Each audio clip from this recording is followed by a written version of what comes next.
You're listening to Women's Media Center Live with Robin Morgan.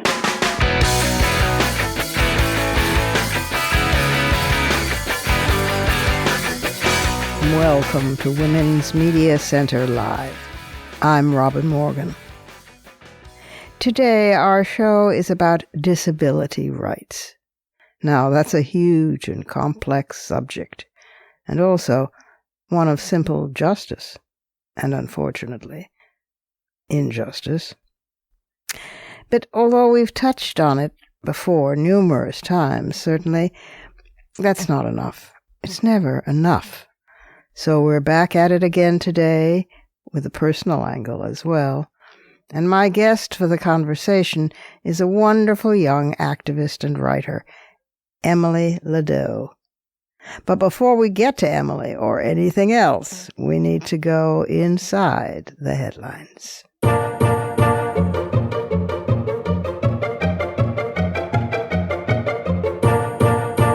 In this era of natural disasters because of climate change, occurring more and more, forest fires, floods, tsunamis, earthquakes, on and on and on, it bogs the mind thinking, well, what happens to people who are disabled in a natural disaster? I remember a particular interview with a man in Maui after that wildfire there, which decimated the whole island, and he was disabled, and he was saying, I was certain I was going to die. So I decided to borrow a piece from a colleague of mine at the Women's Media Center, the excellent writer and reporter Lauren Wolfe, who heads the desk on climate, WMC Climate. And this was a piece that she wrote on Left Behind, Disabled People in Natural Disasters last January. But it holds all the more deplorably true today. And you may not have heard it or seen it. It ran in the section on climate. Natural disasters can and do cause deaths, but the disabled community suffers disproportionately, with researchers estimating that people with disabilities are up to 4 times more likely to die in floods, earthquakes, wildfires, and other climate-related events. There are a number of reasons behind this, but first consider that none of the 192 designations to the Paris Agreement even mentions people with disabilities in their climate mitigation plans. No mention. And when a disaster hits, there's little to no infrastructure to support people with increased needs. With no specific planning for people who may be in wheelchairs or dependent on medications when disasters hit, many people face a crisis on top of a crisis. Federal and state instructions may not be signed for the deaf, for example, leaving people at a loss as to what to do and at a greater risk of injury or death. Also, the federal government reports that disabled people are impoverished at more than twice the rate of people without disabilities, which means they often live in shabbily built, affordable housing units that are usually on less desirable, flood- and heat-prone land. The U.S. National Council on Disability wrote in 2021 that, quote, history has repeatedly shown that people with disabilities and others with access and functional needs in emergencies are frequently overlooked or have their needs minimized, despite the urgency that surrounds the need to account for people with disabilities in all phases of emergency management, including mitigation, preparedness, response, and recovery. Close quote. During evacuations, transportation and shelters may not be wheelchair accessible, and mental and other health services become less available. This has led to people being hospitalized or institutionalized during natural disasters. A 2019 study from the Council found that people with disabilities are, quote, frequently institutionalized during and after disasters due to conflicting federal guidance, a lack of equal access to emergency and disaster-related programs and services, and a lack of compliance with federal law. The report continued, quote, as a result of unnecessary institutionalizations during and after disasters, people with disabilities often go unaccounted for. Families are separated from loved ones. Working individuals with disabilities often become unemployed, and students with disabilities are often excluded from returning to school with their peers. Alice Wong, a writer and activist who recently spent a month in an intensive care unit, required a feeding machine and a ventilator on returning home. She writes that power outages in the San Francisco area now have her frightened. Quote, the stakes for potential harm during a power outage have exponentially increased, close quote, she said in an article for High Country News. My anxiety, vulnerability, and fear are real. Living in California, she goes on, in the middle of a climate crisis, we are all bombarded by advice and information. Much of it, however, is not feasible or even possible for poor, disabled, and older people to follow. People cannot stock up on medications if they are uninsured or underinsured. And recommended mitigation efforts, such as unplugging all appliances during an outage and purchasing equipment like generators, all are out of reach financially and physically for many of us. Close quote. The Center for Disaster Philanthropy recommends that all emergency preparedness or disaster information be reviewed for accessibility and to ensure that shelters are safe spaces for people with disabilities. The International Disability Alliance recommends that all signers of the Paris Agreement, quote, adopt and implement disability-inclusive climate change adaptation policies that enhance the resilience of people with disabilities to different climate impacts. Period. Close quote. There's also a need to get to the people actually affected at the planning table. Quote, a vital part of effective planning is an understanding of the diverse populations that make up the community, including their strengths and their weaknesses, said the National Council on Disability. While recommendations abound, real change has not yet materialized. Wong writes that, meanwhile, quote, disabled and older people continue to die, and the state is complicit in their deaths. Period. Close quote.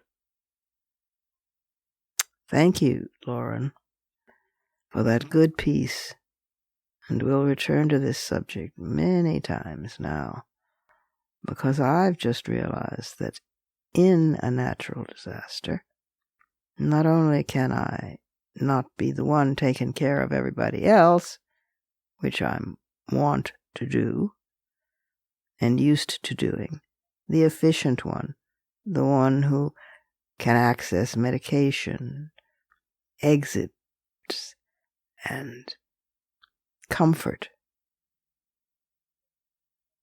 it has become, in fact, a problem, not a problem solver.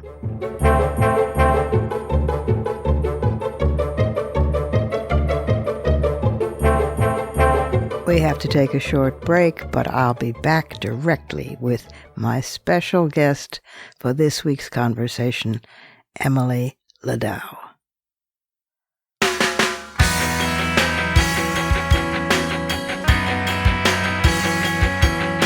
Subscribe to this program on your favorite podcast platform and leave us a review. Follow us on Twitter at WMC Live, like our Facebook page at facebook.com/WMC Live, and visit us at WMCLive.com for more information about our show and our guests. You're listening to Women's Media Center Live with Robin Morgan.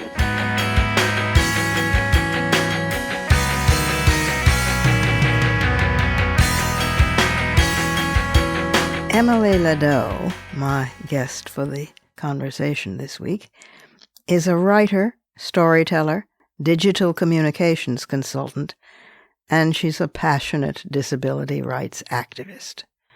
Her writing has been published in the New York Times, CNN, Vice, and HuffPost, and her first book, Demystifying Disability, What to Know, What to Say, and How to Be an Ally, was published by 10 Speed Press, an imprint of Penguin Random House, in 2021.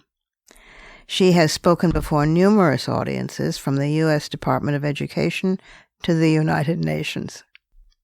She graduated with a BA in English from Adelphi University in 2013 and now serves on the Board of Trustees. She was awarded the Paul Hearn Emerging Leader Award from the American Association of People with Disabilities in 2022. The Jewish Federations of North America and the Religious Action Center of Reform, Judaism, honored her with their Disability Advocate of the Year awards, and the New York City Mayor's Office for People with Disabilities honored her with their Frida Zames Advocacy Award. Most recently, she received the Women's Media Center Progressive Women's Voices Impact Award. I apologize for the periodic sound of a blip or two. These were not evident during the taping of the conversation, but they did surface only on the listening. Emily Ladau, welcome to Women's Media Center Live. Thank you so much for having me. I'm so excited to be here. Well, thank you. I'm excited that you're excited. Congratulations on getting the Women's Media Center Progressive Women's Voices Award. Wow, and firecrackers going off from rooftops and trumpets blaring and things like that. Congratulations, my dear. You've received many other awards, but I'm very proud of this one. And I'm very glad that you're getting it. Now, you're receiving it for so many different aspects of different things and different aspects of one thing in particular, which is passionate advocacy of disability rights. You really started on this career when you were a tiny tot. I mean, about 10 or 12, right? Something of you were on Sesame Street. Yeah, tell that story. That's right. So I was born with my disability. It's called Larson syndrome. It's a genetic joint muscle disorder. So it has always been a part of my life, and my mom and her younger brother, my uncle, also share the same diagnosis. So I have never known a life without experiencing disability, and I have always been loud about it in one way or another, although it certainly took me some time to come into my own as someone who identifies proudly as a disabled woman. But when I was younger, I had the opportunity to appear on multiple episodes of Sesame Street to educate kids about my life with a physical disability. And it actually came about because I had gone to a summer camp for kids with disabilities, and the talent agent from Sesame Street reached out to the summer camp and said, "Do you have any kids who would be interested in auditioning for a role?" And they said, "Yes, we have one rather loud and precocious 9-year-old who we could certainly recommend." So can't shut that her was up. Me, and I was very, very, very hard to keep quiet, but it proved to work in my favor in this case. And I went through the auditions and got the part, so I got to appear on multiple episodes, and it was a wild ride. Wow, and you worked with the Henson puppets then?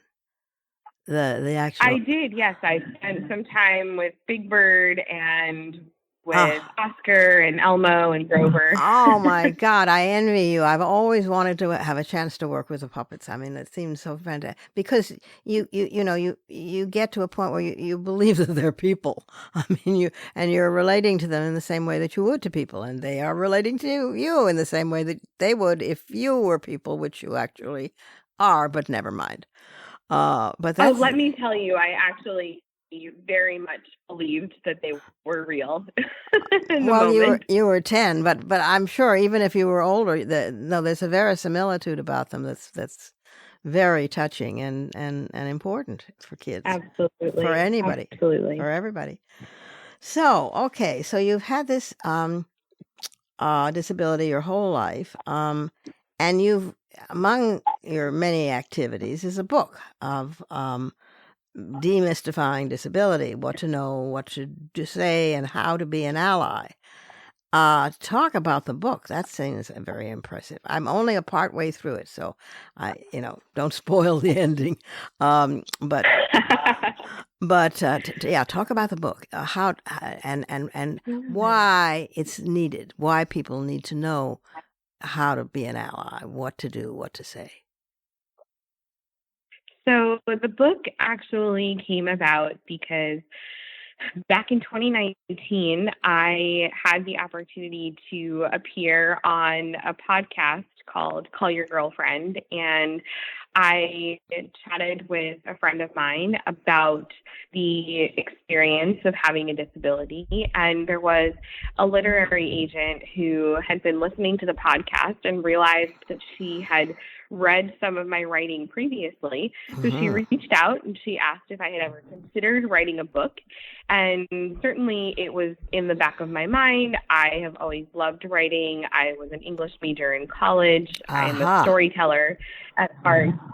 So I said yes, but I didn't know what I was getting myself into. And after a little bit of back and forth and some soul searching, I realized that what was missing from the conversation around disability was really a foundational offering for people who weren't sure how to enter into the conversation. So I never set out to establish myself as the expert or the authority on disability, because that's not possible. There are more than 1 billion people around the world who have some type of disability, and I don't speak for more than 1 billion people. I speak for myself. Right. So I knew that in writing the book, what I wanted to do was not present the Bible of disability or the encyclopedia of disability, but rather provide what I hope will be some information that people can use and a bit of a guidebook to at least get started on conversations that people might otherwise not be sure how to approach, whether that's disability and language, whether that's disability history or media representation, or what you can do to be an ally and etiquette to follow. So that was really the goal with the book, was just one person's offering to create a more accessible and inclusive world in an approachable way. Well, I can already tell that it is chatty and friendly and warm and welcoming, as you are, and passionate, and take no prisoners in terms of not in terms of aggressiveness, but in terms of not compromising. So again, I congratulate you. I have to tell you, recently, well, not so recently, I am a newbie to the disability community. I was able-bodied, and then I wasn't, because I was diagnosed with Parkinson's disease about 12 years ago. Fortunately, I had good doctors, the meds worked, and it didn't seem to change my way of life that much, although I was always braced for it changing it drastically. Well, now 12 years later, being a cancer survivor and a COPD survivor, and God knows what they throw at me. I'm definitely feeling that I have my creds in the disability community, but I'm still a newbie, and I was absolutely appalled at how little had been done. Coming from the feminist community, where we're always tearing our hair, as you know, because not enough has been done on women, even though we've come a long way, still, curb cuts, that's it. We got curb cuts. Well, that's nice. Now what? I mean, whether it was in employment, which you cover, or economics, the economics of being disabled. What blew me away was time, that it took so much more time to go someplace, to do things, to whether it was getting dressed or whether it was writing another book. You know what I mean? And it was a whole new world that I felt I had dropped into, and so I began to learn it. And even the supposed medical interventions that address Parkinson's, like deep brain stimulation, which sounds to me like something that everybody should have, which was don't you think? Which was a surgery, were miraculous and were not available even 7-8 years ago, and so I took advantage of every one of those. I'm a little bionic now, but I definitely still have Parkinson's, which affects my balance. So I walk like somebody who is slightly drunk, but without the fun of getting that way, if you follow me. And I reel down the street a bit, and that's been such a consciousness raiser. So lately I've been thinking to myself, you never really know an oppression until you're in it. So here I am. I am presenting myself in the disability community, and I will buy many, many copies of your book and give it to everybody I know, so they'll know how to talk. Well, I'm incredibly grateful, that you have found my book so far, even partway through, to be a resource. And I think what's really crucial here is to remind everyone that anyone can become a part of the disability community at any time. And that's not a threat, No.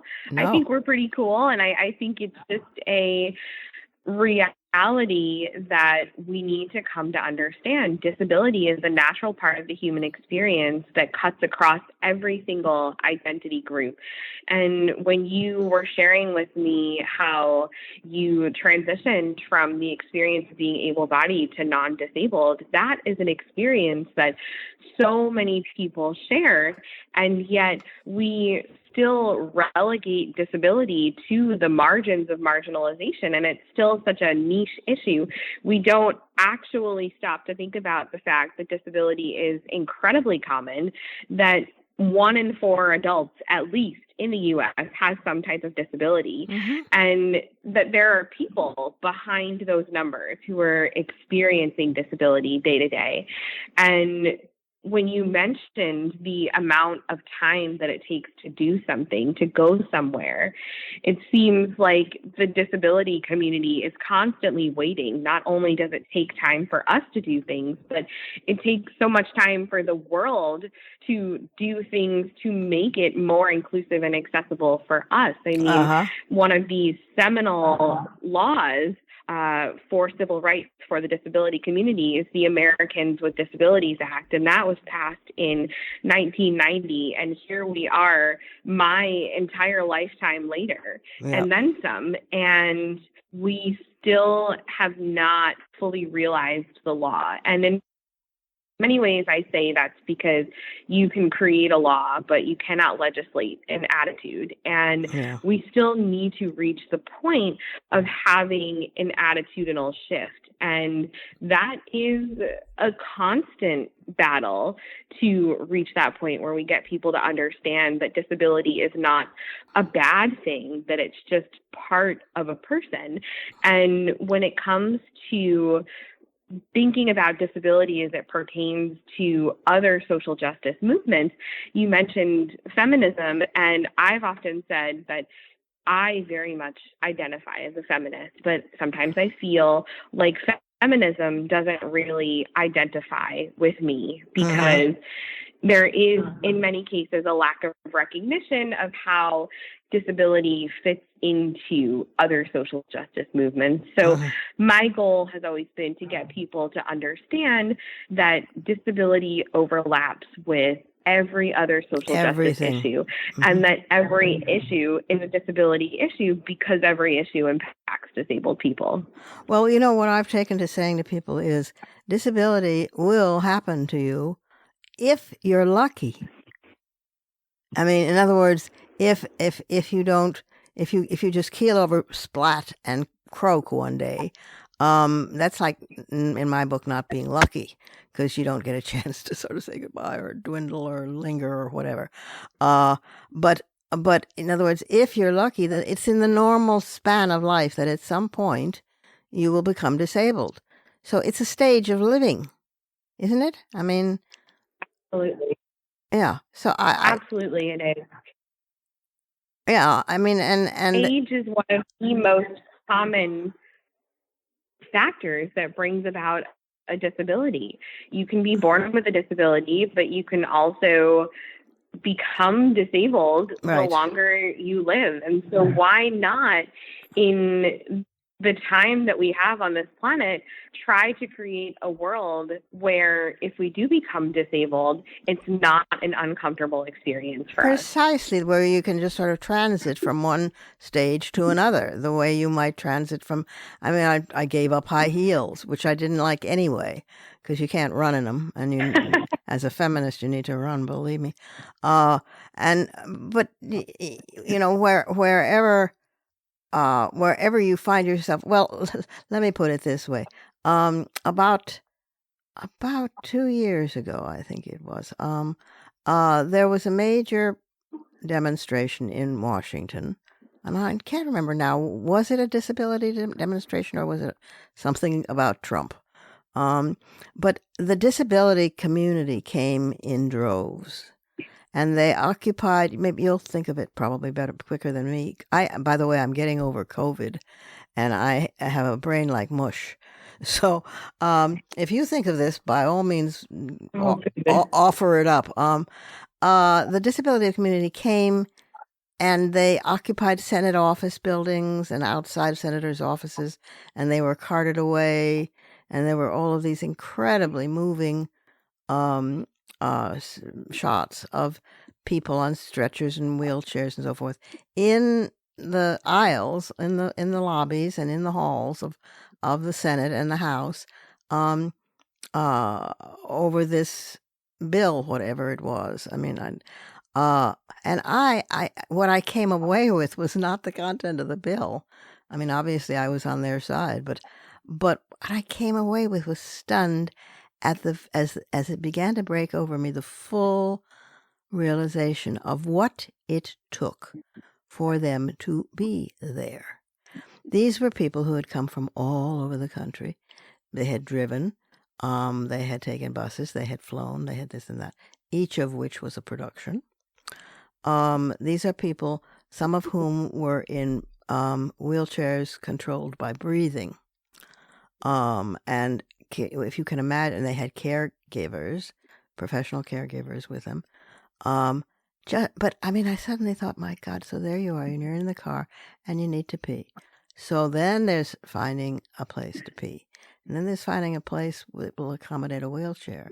And then there's finding a place that will accommodate a wheelchair and is not only accessible but is clean and then there's, and it goes on and on and on. And then there's actually going to pee, which is a production, and you learn this. I mean, if you have Parkinson's, and then everything stop. Oh, I think I'm hungry. Let's stop for a bite. Let's stop for a bite. 5 words. That becomes a huge production. The simple time involved in everything was awesome. And I came away, I watched them in the halls. singing freedom songs and being busted while the police came and tried to put those plastic bands around them to handcuff, around a particular woman who was on a stretcher. What was she going to do? Was she going to get up and run away? I mean, what is their problem? I don't know how you're so patient with people. How do you manage that? I think that you might be talking about, if I'm not mistaken, some of the protests around saving access to government-funded health care for people with disabilities. But yes. I could be wrong. No, I think you're right. That might be what that was. I think you're right. And there's certainly many, many people within the disability community who really put their bodies and their minds under an incredible amount of stress in order to show up. And, they really put their bodies on the line to protest and to make our voices heard. And it is something that I have always deeply respected, and I've taken part in marches and protests. But there are people who have gone well beyond what I have done in that capacity in terms of, making sure that we are heard as a community. But the logistics of getting from point A to point B make that quite a feat. Stupendous. And I think people don't stop to think about that, because every single thing that we do requires forethought, requires double checking on accessibility, requires expecting the unexpected. Yeah. And that is, I think, the crux of the disability experience, is that because we live in a world that is not welcoming to disabled people, because we live in a world where ableism and stigma and discrimination is baked into our systems, we are not yet at a point where disabled people can simply go about living our lives without having to put so much forethought into it. Yes. And I talk very often about systemic ableism and the fact that even if we're not aware of it, ableism is not only about the attitudes that we hold, but about the systems that keep us out from participating in society. Right. And a perfect example of this really is, for example, transportation systems, whether we're talking about airplanes not being accessible for people with disabilities or public transportation systems not being accessible for people with disabilities. If you cannot get somewhere, you are then shut out of every other system, whether it's employment, education, healthcare, socialization, exercising your right to vote. And so we have to recognize that when we're talking about disability, we can't look at one part of the picture. We need to be thinking bigger, and we need to be thinking holistically. And you mentioned curb cuts earlier, and I remind people that curb cuts are a perfect example of what happens if we make the world more accessible to everyone, because not everybody can get up and down a curb, but everybody can use a curb cut, whether you're a caregiver pushing a stroller or a kid on a skateboard or someone using a wheelchair. So why not create more curb cuts in both the literal and metaphorical sense, so that everybody can participate? Well, I mean, the peculiar thing, Emily, is that I remember when curb cuts came into New York City, and Ruth Messenger was, I believe, on the city council and was very instrumental in pushing for them. And they're such a small thing, but they're not a small thing at all, and it makes an enormous difference. It changes your reality. It just it changes your sense of yourself in the world, your mobility, your accessing, your access, and who you are. It addresses who you are, because it makes you the norm not the exception, not the strange thing, not the outside thing. And it is amazing. It's just amazing. So I congratulate you all along, because you've been at this a long time, and I'm a relative 12-year in newbie. But I'm learning. I'm learning fast. And it is. Oh wow! It's an amazing experience. It is a chance to understand more and broaden oneself in remarkable ways. And I'm so glad that you're you and that you've written a book, which I will duly finish and buy for everybody. And that you're getting a Women's Media Center award. So excited, and I'm honored, and I just honestly hope that this is an opportunity to continue to bring disability into spaces where it's not yet thought about nearly as much as it should be, because the disability community is here to welcome everyone who is a part of it or who may become a part of it. That's right. Yeah, as I've said to people, you learn that there is no automatic pilot anymore, that everything takes mindfulness and conscious attention. And that in itself is quite a lesson. So thank you, Emily, for everything you do and are and write and lecture and talk. And again, congratulations. Thank you for being with us. Thank you, Robin. It's time for a last break, but don't worry, because I'll be back with the Poetry Corner.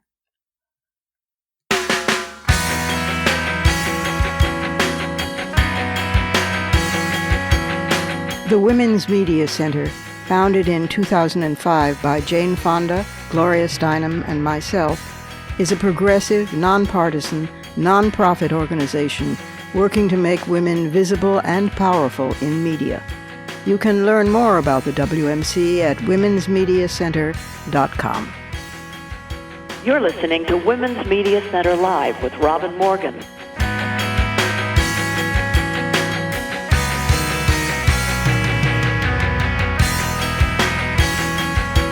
Keeping my word that each episode would have a poem from Harvesting Darkness. This poem is called The Ringmaster's Desertion, and it has an epigraph which reads, "I must lie down where all the ladders start, in the foul rag and bone shop of the heart." That's from The Circus Animals' Desertion by William Butler Yeats.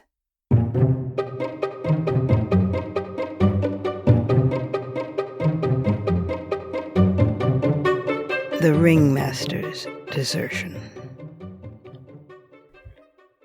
My body gnarls around me now, as I excrete myself, calcifying to an exoskeleton, a womb, home, shell, trap, carapace, sanctuary, chrysalis, coffin.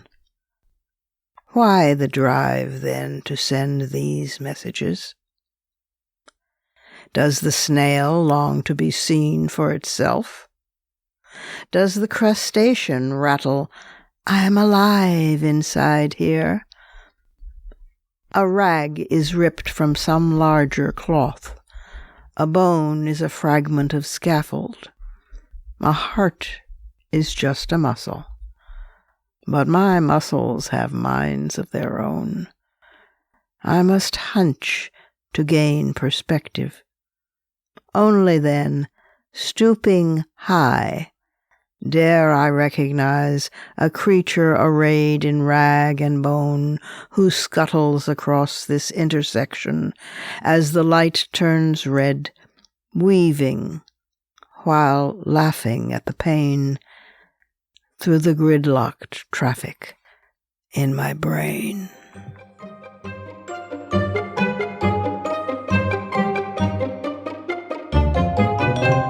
And that's our show for this week. You can follow me on social media at The Robin Morgan. You can check out my blog at robinmorgan.net, and you can find my new novel, Parallax, and my just-out new book of poems, Harvesting Darkness, wherever books are sold. Portions of this program were taped earlier. Views expressed here do not necessarily represent the WMC. Here's the family for Women's Media Center Live. Executive producer, as well as founding and sustaining sponsor, Regina K. Scully. WMC president and co-executive producer for this program, Julie Burton. I'm Robin Morgan, your producer and host. Thank you for being with us. Join us next time on Women's Media Center Live.